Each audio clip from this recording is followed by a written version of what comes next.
Others serve a more specialized purpose. Say you just bought a new computer, and with excitement you unpack it and set it all up.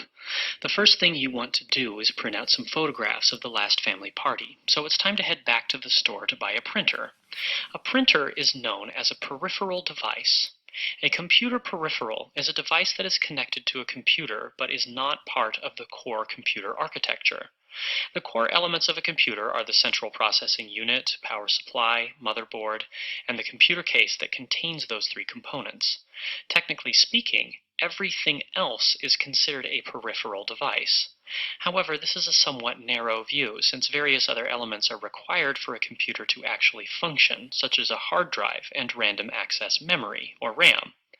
Most people use the term peripheral more loosely to refer to a device external to the computer case.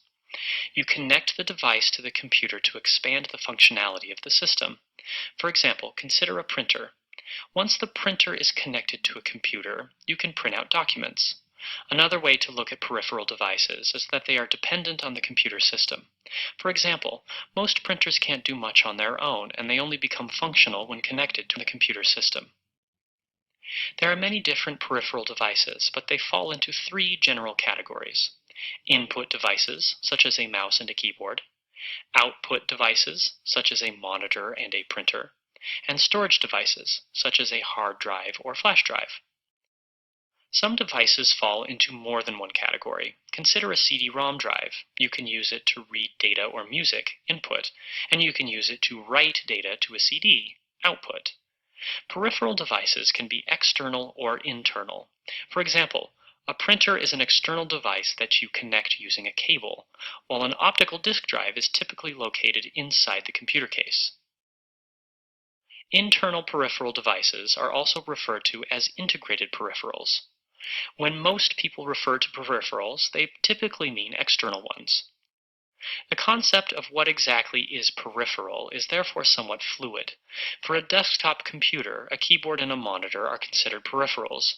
You can easily connect and disconnect them and replace them if needed. For a laptop computer, these components are built into the computer system and can't be easily removed. The term peripheral also does not mean it is not essential for the function of the computer. Some devices, such as a printer, can be disconnected and the computer will keep on working just fine. However, remove the monitor of a desktop computer and it becomes pretty much useless. Here you can see a typical desktop computer system with a number of common peripheral devices. The central processing unit, number 2, motherboard, number 8, and power supply are the core computer system. Expansion slots, number 4, on the motherboard make it possible to connect internal peripherals, such as a video card or a sound card, not shown.